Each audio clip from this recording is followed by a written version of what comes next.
Assalamualaikum warahmatullahi wabarakatuh. Kami dari kelompok INA ingin menjelaskan terkait faktor-faktor yang menimbulkan perbedaan upah. Perbedaan upah merupakan fenomena yang sering terjadi di dunia pekerjaan, meskipun kita berada di sebuah pekerjaan yang sama ataupun dalam satu kantor yang sama, namun memiliki perbedaan upah. Perbedaan upah bisa ada beberapa faktor yang menyebabkan perbedaan tersebut. Yang pertama bisa jadi perbedaan ekonomi, terus faktor sosial, dan faktor struktural.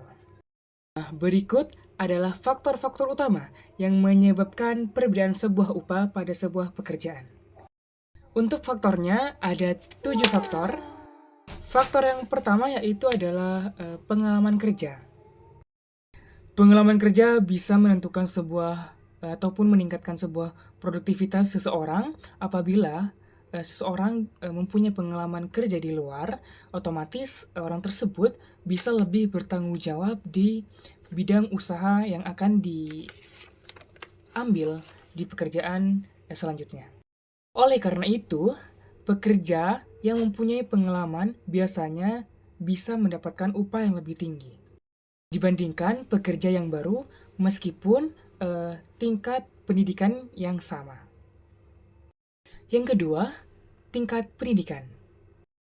Pendidikan merupakan faktor paling mendasar dalam membentuk besarnya upah tenaga kerja dengan tingkat pendidikan yang lebih tinggi. Umumnya memiliki pengetahuan dan keterampilan dan kemampuan analisis yang lebih baik. Hal ini membuat mereka mampu mengerjakan sebuah pekerjaan yang lebih kompleks dan bernilai tambah tinggi. Sedangkan perusahaan bersedia memberikan upah yang lebih besar.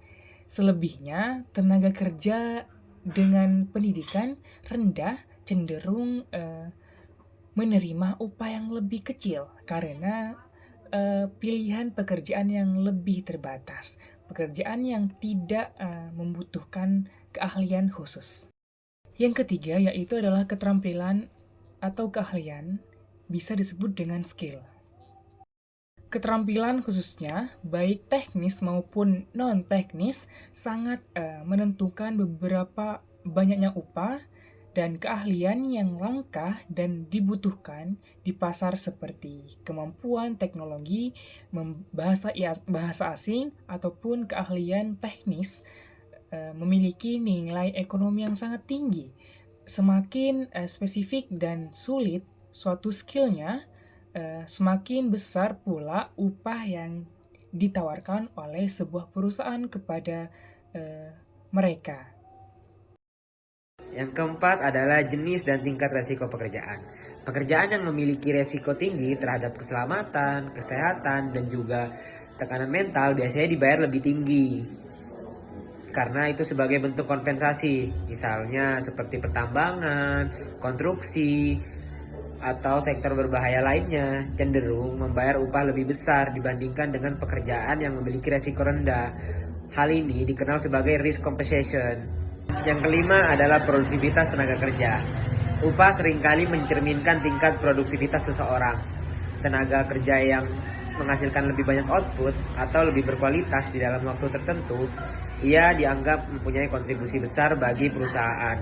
Oleh karena itu, perusahaan bersedia membayar upah lebih besar kepada tenaga kerja yang memiliki produktivitas tinggi dibanding dengan tenaga kerja yang memiliki produktivitas rendah. Yang keenam adalah lokasi dan wilayah kerja. Perbedaan upah juga sering dipengaruhi oleh lokasi geografis. Upah yang ada di daerah perkotaan atau pusat industri pada umumnya lebih tinggi dibanding dengan upah yang ada di daerah pedesaan. Hal ini disebabkan oleh perbedaan biaya hidup, tingkat permintaan tenaga kerja, dan juga tingkat perkembangan ekonomi antar wilayah yang ada di Indonesia. Hal ini bisa dilihat dari perbedaan UMR yang ada di setiap daerah. Permintaan dan penawaran tenaga kerja. Dalam teori ekonomi, upah ditentukan oleh mekanisme permintaan dan penawaran. Jika permintaan terhadap tenaga kerja tinggi sementara jumlah tenaga kerja terbatas, maka upah cenderung meningkat.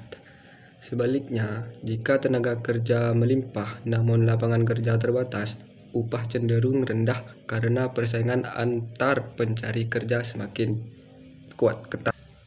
Jenis industri dan perusahaan. Setiap industri memiliki kemampuan finansial yang berbeda dalam membayar upah. Perusahaan besar, padat modal, dan berorientasi teknologi biasanya mampu memberikan upah lebih tinggi dibandingkan perusahaan kecil atau padat karya. Selain itu, industri dengan tingkat keuntungan tinggi seperti keuangan, pertambangan, dan teknologi cenderung menawarkan upah lebih besar. Kebijakan pemerintah. Peraturan pemerintah seperti upah minimum, kebijakan ketenagakerjaan, pajak, dan jaminan sosial turut mempengaruhi perbedaan upah. Penetapan upah minimum bertujuan melindungi pekerjaan, namun pada praktiknya tetap menimbulkan variasi upah antar daerah dan sektor.